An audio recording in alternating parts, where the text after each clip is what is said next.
어서 오십시오. 안녕하십니까. 자, 오늘 어떤 이슈를 좀 맥혀볼까요? 중앙일보와 JTBC 그리고 홍석현 전 회장이 자유한국당의 그 대선 후보였던 홍준표 전 경남도지사를 이제 고소를 했습니다. 예. 명예훼손 혐의인데요. 홍준표 전 지사가 그 지난 18일 당대표 출마를 선언하는 그 기자회견 때 한 말이 이제 문제가 됐습니다. 예. 이렇게 이야기를 했는데요. 지난 탄핵이나 대선 과정에서 보니 신문과 방송을 갖다 바치고 조카 구속시키고 청와대 특보자리 겨우 얻는 그런 언론도 있더라. 여기서 조카가 이제 이재용 그 부회장 얘기하는 거죠? 모르죠. 왜냐하면 사실 이게 주어가 빠져 있습니다. 그래서 누구의 조카인지 네. 어떤 누구의 신문과 방송인지 이게 빠져 있는데 네. 보면은 이제 당연히 뭐 그렇다고 봐야 네, 되겠죠. 홍석현 전 회장을 이제 지칭한 것을 봐야 되겠죠. 네. 뭐 홍석현 전 회장은 물론이고 그 중앙일보나 그 JTBC로서는 그 발끈할 수밖에 없는 발언이었는데요. 홍준표 전 지사 도대체 무슨 생각으로 이런 발언을 했는지 그 맥락 좀 살펴보도록 하겠습니다. 자, 어떤 점부터 짚어볼까요? 자, 홍준표 전 지사의 이런 그 발언의 기획 의도는 과연 무엇이었을까 하는 점이죠. 네, 홍준표 전 지사 이 막말로 유명하지 않습니까? 그러나 그의 그 거침없는 막말, 단순 실수나 실언인 경우는 뭐 거의 없습니다. 나름 치밀한 계산 속에서 나온 막말인 경우가 많은데요. 이 대선 때 그 대표적인 게 그 설거지 발언입니다. 하늘이 정해놓은 것인데 여자가 하는 일을 그 남자에게 시키면 안 된다. 이 설거지는 그 여성의 몫이다. 이렇게 발언을 해서 결국은 그 대선 후보 토론회장에서 이제 사과까지 했지만 예. 그러나 아주 이 발언을 아주 즐겼죠. 네, 이 남성주의 경향이 강한 보수적인 표심을 겨냥한 발언이었다. 이제 이런 해석을 낳고 있지 않습니까? 이번에도 그 마찬가지입니다. 이 발언이 나온 날 말씀드린 것처럼 이 당대표 출마 그 기자회견 자리였는데 이 작심하듯 쏟아내는 발언이었습니다. 같은 말을 무려 그 두 번이나 했다고 하죠. 중앙일보와 그 JTBC를 정조준했는데 이런 말도 했습니다. SBS만 행복하고 KBS, MBC는 요즘 힘들 것이다. 중앙도 행복할 것이다. 이렇게 얘기를 했고요. 지난번 그 ABC 옆에 유료부수 조사를 보니까 이 조동중으로 이름이 바뀌었더라. 서열이 바뀌었더라. 이러면서 그 중앙일보를 이제 그 깎아내리기도 했습니다. 한마디로 그 중앙일보와 그 JTBC를 그 디스한 것인데요. 그러면서 결국 그 정권에 그 잘 보이기 위해서 그런 것 아니냐. 홍석현 전 회장이 그 특사로 간 것이 바로 그 증거다. 이제 이런 말을 한 셈이죠. 왜 중앙일보와 JTBC를 타깃 삼은 걸까요? 네, 그게 일단 당대표 선거에 도움이 된다고 판단하지 않았을까 이런 추정을 해볼 수가 있겠죠.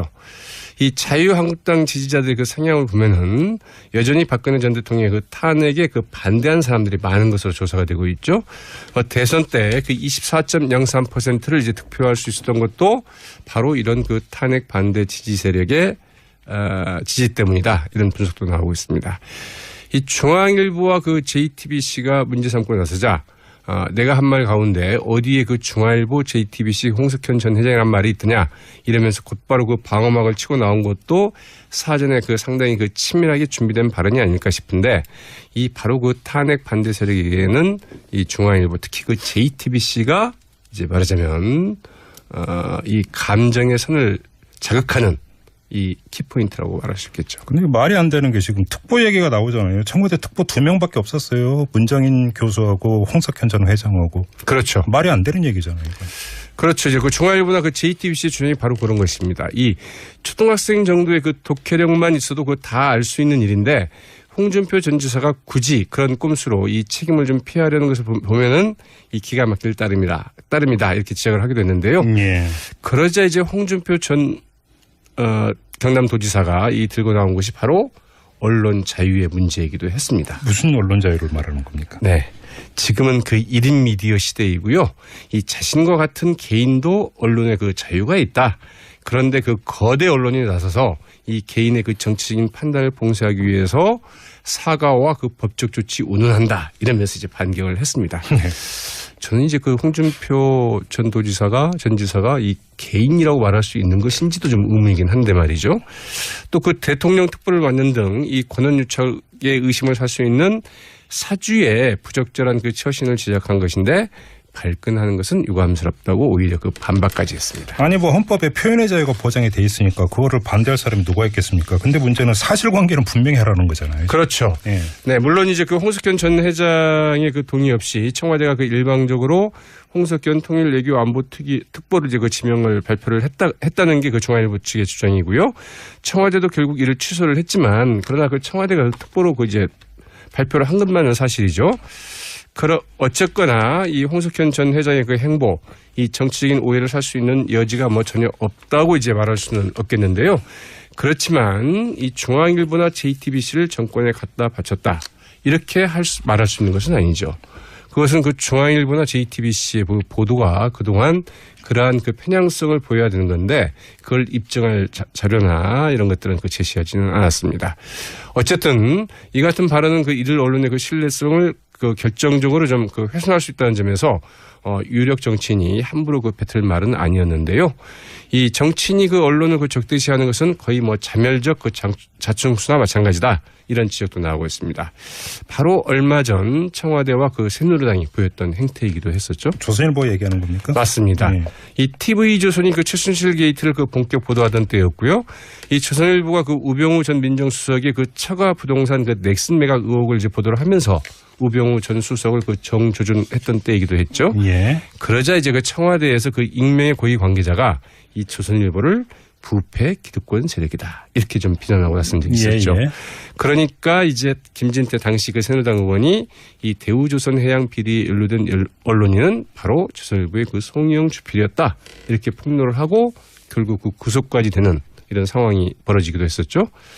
그러나 이제 그 결말. 구속이 됐었다고요? 송영 주필이? 네. 구속은 안 됐던가요? 네, 구속은 안 됐고 불구속 기소한 걸로 불구속 기소가 됐었죠. 네네. 네. 네, 맞습니다. 이 불구속 기소가 됐었고 이제 그 관련자가 이 구속 기소가 됐었죠. 어쨌든 그 결말은 그 박근혜 전 대통령의 그 탄핵으로 이제 그 결론이 났는데요. 자, 홍준표 전 지사와 중앙일보의 사태 과연 그 끝은 어떻게 될지 좀 지켜봐야 될 것 같습니다. 뭐 고소를 했다고 하니까 법원이 결론을 내려주겠죠. 네. 근데 벌써 뭐 홍준표 전 지사는 좀 걸려있는 사건이 또 하나 있죠. 네. 대법원 판결이 언제 나올지 그것도 좀 지켜봐야 될 것 같습니다. 아직은 기약이 없는 것 같아요. 네, 자 시사평론가 백병규 씨였습니다. 예, 고맙습니다. 저는 GH입니다. 안녕하십니까? 아니요. 안녕하십니까? 아니요. 아, 저도 뭐 그다가 안녕한 상황은 아닌 것 같습니다. 그럼 뭐 때문에 나라 걱정. 저런 안지나 사나 나라 걱정. 걱정을 사서 하시는 스타일이세요? 사긴 사는데 내 돈은 사진 않고. 그게 생활의 지혜지. 그러니까. 특히 그 MB님 어떤 걱정을 사셨어요? 안보. 안보가 너무 안 보이지 않느냐. 응? 이럴 땐 우리가 좀 더 확실하게 안보몰이를 해야 되는데. 그렇지. 색깔론 해가지고. 그래도 하긴 하던데. 잘 안 맥히잖아. 정 같진 않아. 그 우리 식구들한테 좀 더 세게 해보라고 조언 좀 해주세요. 그 군복 입고 당사 출근 안 할까? 좋다. 이 결연한 의지도 보여주고. 와, 그 좌로 굴러 우로 굴러도 한 번씩 하고. 낮은 보복도. 낮은 포복 딱이지. 이 낮은 포복을 해야 발목을 잡자. 발목 저기 딱 주면 돼. 아하. 전부 엎드려! 엎드려! 자, 이제 눈앞에 보이는 모든 것들의 발목을 잡는다. 실시! 실시! 저기 여보세요. 예? 왜? 내 발목이야. 눈앞에 보이는 거 다 잡으려면. 아무리 그래도 피하 식별을 해야지. 에이, 피하는 뭔데요? 어머나. 왜? 근데 요즘 우리가 그런 게 어딨어. 잠깐씩 자나봐. 그럼 얘기하 자꾸 보는 거지. 엎드려 잤지, 지금 잠깐. 순간, 예. 잠깐, 몇 번 그러니까 했습니다. 눈이 이렇게 까대니 똑같이 잠들더라고. 배가 다니까. 그러니까. 그래, 무슨 말 하려고 그런 거예요? 아니, 요즘 우리가 그런 게 어딨습니까? 일단 자꾸 보는 거지. 그래, 그건 또 그래. 협치하라 그랬는데, 너는 했냐? 그럼 또 할 말이 없잖아? 난 요즘 그게 제일 웃겨. 응. 우리가 요즘에 한창 밀고 있는 캐치프레이즈. 지금 이게 나라냐? 우리 재활용 끝내주지. 아니, 어떻게 그걸 다 주워 쓰냐? 엄청 주웠어. 불통, 오만. 우리가 전부 들었던 얘기들 그대로 다 수다 다 갖다 써. 아니, 무슨 넉마도 아니고. 넉마야. 그래, 지금 우리 당 식구들이 이게 지금 나라다운 나라냐? 그랬더니 국민들이 그래! 재밌다. 응. 재밌지? 할 말 없지 뭐. 그러니까 아유, 예, 발목을 지금보다 좀 더 많이 잡아야 할 것 같습니다. 열심히 해야 됩니다. 우리 당 식구들 너무 안일하게 하지 말고 정신무장, 재무장하고 덤벼 드셔야 됩니다. 막 그런 의미에서 우리도 좀 엎어진 김에 엎어져 있구나, 아직. 예. 내 너무 말빨해. 엎어진 김에 정신무장하자는 의미로 한번 굴읍시다. 나 안 굴러봤는데. 아, 나는 굴러봤겠나. 그럼 굴러봐요, 그럼. 잘 굴러! 저 이빨, 아니. 치아는 반드시 활짝 보여야 됩니다. 자세 좋고, 우러 굴러! 이거. 뭐, 이 정도면 굴을만 하네. 나도 이제 처음 굴러보는데, 나 체질인가 봐. 그럼 말뚝 박든가. 어떻게 박는지 몰라. 말뚝도 이 광대뼈에다가 갖다 대봐요. 에이, 갓대대는 아니지. 왜 자꾸, 왜 그러는데. 일부러 그런 거지. 틸라고. 여기 오른쪽 광대뼈에다가 응. 이렇게 딱 갖다 대봐요. 그건 개머리판이고. 아니지. 아이고, 광대 나갈 뻔했으면서, 이거. 교관한테 말이 많다, 지금. 훈련병 몇 번이야? 503번입니다. 깨알 같다. 그치요? 잘 친다, 깨알 개그. 네, 감사합니다. 근데 우리 너무 독했어. 도끼 좀 빼야 돼. 오늘 많이 뺀 것 같은데. 더 빼야 돼. 더 빼고 그냥 히더 개그. 이런 거 가야 돼. 네, 부담 없고 좋지, 뭐. 자, 프라그pepe기 실시! 후렴에 맞춰 복창합니다. 하나에 내가 왜 그랬을까? 둘에 예전엔 안 그랬는데, 예전에도 그랬어요. 썼나? 네, 그랬지. 나 예전에 비해서 많이 좋아진 건데. 많이 좋아. 그래도, 자, 그러면은, 자, 먼저 시작을 아니, 해볼까? 근데 왜 자꾸 명령지를, 응? 미안합니다. 바꿔서 해요. 네, 하세요, 그럼. 훈련병 번호 몇 번 하실래요? 번호? 예. 난 단위 좀 높은 걸 센 걸 해야지. 22조 훈련병. 예! 전방을 향해 사랑하는 사람의 이름을 힘차게 외칩니다. 실명 내도 돼? 안 되지. 그럼 이걸로 외칠게. BBK! 그만. 그것 때문에 보극하고 나오신 분, 그분 요즘 SNS 시작했다? 그분도 할 말 많을 것 같은데. 앞으로 어쩌지? 뭘 어떻게 해요? SNS 시작했으면 댓글 달아주시고 그러면 되지. 댓글. 안녕, 반가. 나 MB야. 너의 SNS는 정말 읽을거리가 풍부하구나. 비공개로 바꿔놓고 나랑 둘이서만 주고받고 그래 공유하면 안 될까? 이런 식으로. 그러시든가 뭐 그건 알아서 하시고요. 그럼 그리고 그분 따위면 또 기각되더라. 예. 살아있네. 예, 뭐 살아있는 게 어디 한둘입니까? 예, 내가 볼 땐 검찰 내부에도 우리 우전수석 라인들 아직 많이들 살아있고 뭐 다 그런 거지. 그건 모르는 거지.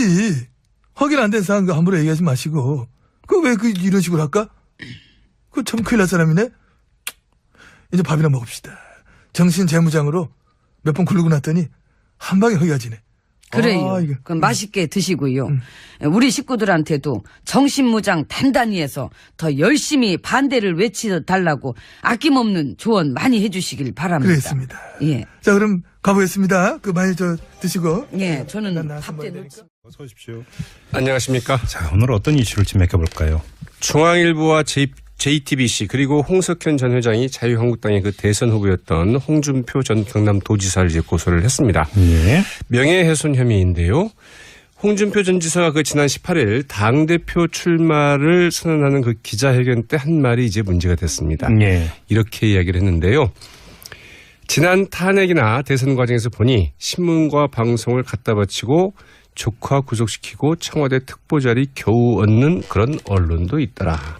여기서 조카가 이제 이재용 부회장 얘기하는 거죠? 모르죠. 왜냐하면 사실 이게 주어가 빠져 있습니다. 그래서 누구의 조카인지 네. 어떤 누구의 신문과 방송인지 이게 빠져 있는데 네. 보면은 이제 당연히 뭐 그렇다고 봐야 네, 되겠죠. 홍석현 전 회장을 이제 지칭한 것을 봐야 되겠죠. 네.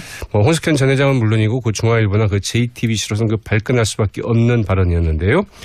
홍준표 전 지사 도대체 무슨 생각으로 이런 발언을 했는지 그 맥락 좀 살펴보도록 하겠습니다. 자, 어떤 점부터 짚어볼까요? 자, 홍준표 전 지사의 이런 그 발언의 기획 의도는 과연 무엇이었을까 하는 점이죠. 네, 홍준표 전 지사 그 JTBC를 디스한 것인데요. 그러면서 결국 그 정권에 잘 보이기 위해서 그런 것 아니냐. 홍석현 전 회장이 그 특사로 간 것이 바로 그 증거다. 이제 이런 말을 한 셈이죠. 왜 중앙일보와 JTBC를 타깃 삼은 걸까요? 네, 그게 일단 당대표 선거에 도움이 된다고 판단하지 않았을까.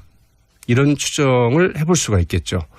이 자유한국당 지지자들의 그 성향을 보면은 여전히 박근혜 전 대통령의 그 탄핵에 그 반대한 사람들이 많은 것으로 조사가 되고 있죠. 대선 때 그 24.03%를 이제 득표할 수 있었던 것도 바로 이런 그 탄핵 반대 지지 세력의 지지 때문이다. 이런 분석도 나오고 있습니다.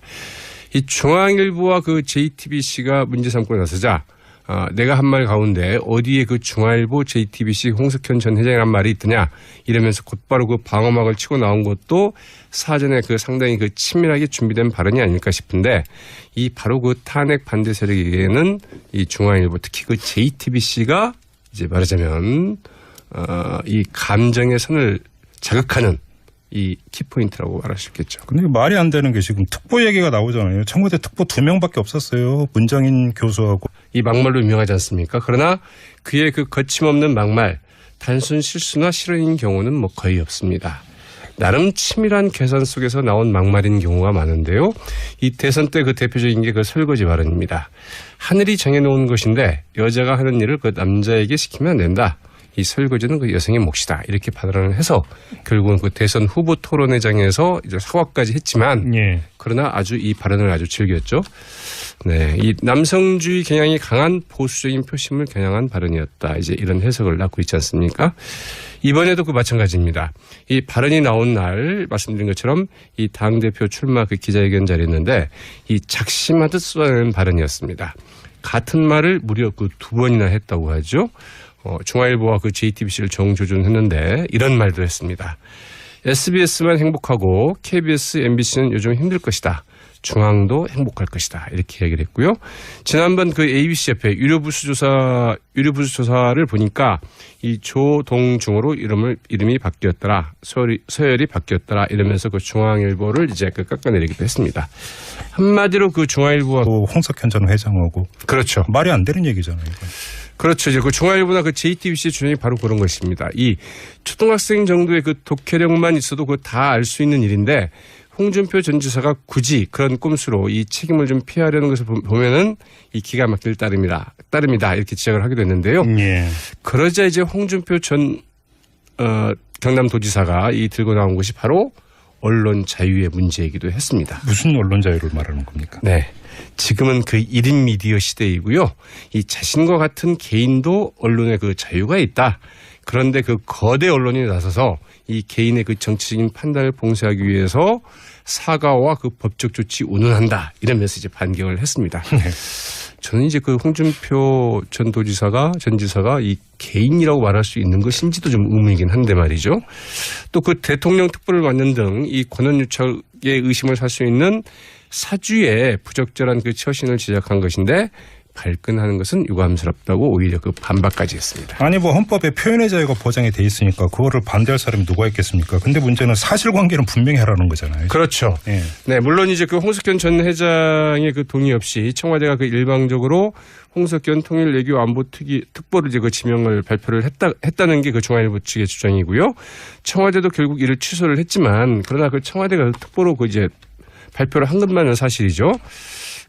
어쨌거나 이 홍석현 전 회장의 그 행보, 이 정치적인 오해를 살 수 있는 여지가 뭐 전혀 없다고 이제 말할 수는 없겠는데요. 그렇지만 이 중앙일보나 JTBC를 정권에 갖다 바쳤다. 이렇게 말할 수 있는 것은 아니죠. 그것은 그 중앙일보나 JTBC의 보도가 그동안 그러한 그 편향성을 보여야 되는 건데 그걸 입증할 자료나 이런 것들은 그 제시하지는 않았습니다. 어쨌든 이 같은 발언은 그 이들 언론의 그 신뢰성을 그 결정적으로 좀 그 훼손할 수 있다는 점에서 유력 정치인이 함부로 그 뱉을 말은 아니었는데요. 이 정치인이 그 언론을 그 적대시하는 것은 거의 뭐 자멸적 그 자충수나 마찬가지다. 이런 지적도 나오고 있습니다. 바로 얼마 전 청와대와 그 새누리당이 보였던 행태이기도 했었죠. 조선일보 얘기하는 겁니까? 맞습니다. 네. 이 TV조선이 그 최순실 게이트를 그 본격 보도하던 때였고요. 이 조선일보가 그 우병우 전 민정수석의 그 처가 부동